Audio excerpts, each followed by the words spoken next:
کیا مجبوری پڑ گئی کہ اتنا اسپیناج آپریشن کیا گیا؟ جب ان سے پوچھا گیا آپریشن کیا تھا؟ وہ جو واجد شمس الحسن صاحب گئے تھے، خفیہ ہو کے گئے تھے، خفیہ ہو کے گئے، رات کے 10 بجے گئے تھے، وہ تو خفیہ ہو کے گئے نا جی، خفیہ نہیں. اب ایک بات آپ کے علم میں نہیں ہے، پہلے میڈیا کو بتاتے ہیں میں فلاں جگہ جا رہا ہوں. ایک بندہ گیا ہے، کسی نے پوچھا سوال کہ آپ کیا کرنے آئے تو جواب کیوں نہیں دیا انہوں نے؟ یہ آپ کبھی ان سے پوچھ لیجیے کہ انہوں نے جواب نہیں دیا. ایمبیسڈر چلے جاتے ہیں، چلے یہ الگ بات، لندن سے ایمبیسڈر جاتے ہیں. لیکن دیکھنا والی سوال سمپل یہ ہے کہ اس کا ایسنس کیا ہے. وہاں پہ تو ڈاکومنٹ سے تھے نا کورٹ میں، تو کورٹس کے اندر جو ڈاکومنٹ پریزنٹ ہو جاتے ہیں وہ کورٹ کی پراپرٹی ہوتے ہیں، اس کی کاپیاں سبھی وکیلوں کے پاس ہوتی ہے. یہاں بھی آپ جس کورٹ سے چاہیں جا کے کسی کیس کا ڈاکومنٹ لے لیں، that is a public document. لیکن ان پرٹیکولر ڈاکومنٹس میں ایسا کیا تھا جو آپ دیکھنا چاہتے ہیں؟ کچھ یاروں نے افسانہ بھی بنانا ہوتا ہے نا، اس کو ایسا 007 والی سٹوری بنا دی گئی کہ پتہ نہیں اس میں کیا نکال لیا گیا. 007 والی سٹوری نہیں لگتی تھی عمران خان سے؟ وہ جس طریقے سے وہ سگار لگا کے اور جب سوال پوچھتے ہیں وہ ایک خاص مطلب ہے جیسے اس کو چیز کیا جا رہا ہے، اس کو پورا خفیہ کیمرے لگائے ہوئے ہیں. ارے بھائی اس میں کیا خفیہ ہے؟ وہ ڈاکومنٹ جب سوال پوچھا تو سیدھا جواب دے دیتے، کہتے ہیں ڈاکومنٹ. وہ جیمز بانڈ کی from Switzerland with love type story تھی وہ. کیونکہ ایک طرف دیکھیں نا، اگر ڈبے اٹھانے تھے سوئس کا ایمبیسڈر جا کے، سوئٹزرلینڈ میں بھی پاکستانی ایمبیسڈر ہے. بہرحال دوسرا شک اس لیے پڑا، ڈینائی کیا ہے سب. دوسرا اس کا شک کیوں پڑا؟ کیونکہ ان کے اوپر بھی غالباً این آر او کے بینیفیشریز ہیں واجد شمس الحسن صاحب، اور پھر یہ کہ وہ پہلے بھی انوالو تھے سرے کے اندر، ان کا نام آیا. شک صرف ایک بات کا مجھے بتا دیں کہ وہاں کون سی ایسی چیز ہو سکتی ہے؟ کیا کوئی ایسٹ تھا، کیا کوئی پیسہ تھا، کیا کوئی چیز؟ اگر ڈاکومنٹ جو اٹیسٹڈ ڈاکومنٹ اوریجنل کے اٹیسٹ کر کے آپ نے کاپیز جو وہاں سبمٹ کرائی ہیں، وہ کاپیز آپ نے کورٹ میں سبمٹ کر دی، کورٹ میں پراپر اس کی ہیئرنگ ہو رہی تھی، وہ اب کورٹ کے ڈاکومنٹ کورٹ کے پاس ہے، وکیلوں کے پاس ڈاکومنٹ کی پوری کاپیز جہاں بھی ہوتی ہیں وہاں بھی ہوتی ہیں.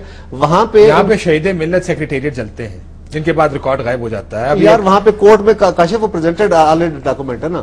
اگر کوئی کورٹ میں ڈاکومنٹ پریزنٹ ہو جاتا ہے، اس کی کاپی آپ کے پاس بھی ہو سکتی ہے، آپ کے وکیل کے پاس بھی ہو سکتی ہے، دوسرے وکیل کے، اس میں کون سی ایسی چیز ہے؟ اگر ہو تو میں اس میں بات کرنے کو تیار ہوں. لیکن یہ ایک بات کو اتنا ہوا دی گئی اور اس کو اس طرح پکچرائز کیا گیا کہ پتہ نہیں کوئی بہت جرم ہونے جا رہا تھا اور پتہ نہیں اس میں خاص کیا چیز ہو سکتی ہے.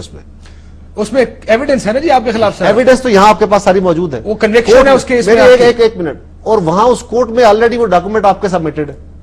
تو پھر یا تو یہ کہیں کہ ہم نے کورٹ سے ڈاکومنٹ نکلوا لیے، ہم سوئس کو کورٹ کے اندر چلے گئے. خبر تو یہی ہے کہ کورٹ سے ڈاکومنٹ نکلوائے گئے. پلیز دیکھیں نا، یہ بالکل ہی مفروضے پہ بات کر رہے ہیں. نہیں، میں مفروضے پہ بات نہیں کر رہا، میں آپ کو سیریسلی بات کر رہا ہوں کہ کسی کورٹ سے، وہاں کی کورٹ تو کسی کو ڈاکومنٹ دینے کی پابند نہیں ہے نا.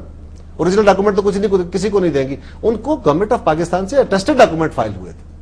ابھی اس بات کو سمجھ لینا چاہیے. باقی جو آپ کہنا چاہیں آپ کا حق ہے. دیکھیے پرابلم کدھر آ رہا ہے؟ پرابلم پاکستان میں یہ آ رہا ہے کہ نہ نیب انڈیپینڈنٹ ہے اور نہ ہی جو پروسیکیوشن، جس نے پروسیکیوٹ کرنا ہے این آر او کے، جنہوں نے 1065 ارب روپے کی چوری خود نیب نے کہا کہ ہے. اب پرابلم عوام کو کیا خدشہ ہے؟ ان کیسز میں اتنے پیسے نہیں ہیں. ویسے میں پیسہ ایک بھی ہو تو اسی کی اہمیت وہی ہے، بے شک وہ اربوں روپے ہے، لیکن اس میں وہ 1000 اتنے ارب والا ایشو نہیں ہے. یہ تو میں آپ کو فگرز بتا رہا ہوں جو ریلیز ہوئی ہیں اور جو سارے ناموں کے ساتھ ہوئی ہیں. اچھا جتنے بھی ہیں، جو بھی ہے، میں عرض کرتا ہوں کہ پرابلم اس وقت ایک آ رہا ہے. ہم پاکستانی عوام کو صرف ایک چیز ہے کہ دیکھیں اس ملک کے اندر اس وقت پاکستان کی تاریخ میں کبھی کتنے قرضے نہیں لے گئے جو آج لیے گئے ہیں. 40 ارب ڈالر پاکستان کی ساری تاریخ کا قرضہ تھا، تو 13 سے 15 ارب ڈالر دو فگرز آئی ہیں. میں یہ بہتر بتائیں گے کہ جو ایڈیشنل قرضہ 1.25 سال میں پاکستان نے لیا، اور جو ڈومیسٹک اندرونی قرضہ ہے وہ 4 ٹریلین سے 4 کھرب سے اوپر چلا گیا. اب ایک طرف ہم قرضے لے رہے ہیں، ایک طرف ہمارے پاس ٹیکس کلیکشن گر رہی ہے، انڈسٹری، ہماری اکنامک ایکٹیویٹی گر رہی ہے، فرنٹیئر کی اکانومی بیٹھ گئی ہے. ہم ہر چیز کے لیے اب باہر دیکھ رہے ہیں فرینڈز آف پاکستان کو پیسے لینے کے لیے. ہم سمجھتے ہیں ہماری سوورنٹی جا رہی ہے. دوسری طرف ہمیں یہ خدشہ ہے کہ یہاں جو پاکستان کے اندر پہلی چوری نہیں جو کہ کرپشن ہوئی وہ بھی بچ جائیں گے، بلکہ موجودہ بھی جو کرپشن کیسز ہیں ہمیں خدشہ ہے کہ یہ بھی نہیں ان کو کوئی پکڑ سکتا. اور میں ایک مثال دینا چاہتا ہوں. ابھی اسٹیل مل کا کیس سو موٹو لیا چیف جسٹس نے، اس کے اوپر جو نام آ رہا ہے وہ ہے ریاض لال جی. ریاض لال جی بھی باہر ایبسکونڈ کر رہے تھے، ان کے اوپر بھی کیسز تھے. وہ واپس آئے، ان کو کانٹریکٹس ملے اسٹیل مل کے، اب وہ واپس بھاگ گئے ہیں. زرداری صاحب کے بہت اچھے دوست ہیں، دوست بھی ہیں. اچھا میں کنیکشن آپ کو ادھر بھی واجد شمس الحسن کا بھی، ان کا بھی میں بتا رہا ہوں. میں آپ عوام آپ ذرا سوچیں نا. میں صرف کہہ رہا صاحب کو یہ بتانا چاہتا ہوں کہ عوام کیوں سسپیشس ہے. ہم ہو سکتا ہے ڈبوں میں کچھ نہ ہو، ہم کیوں سسپیکٹ کر رہے ہیں؟ کیونکہ ایک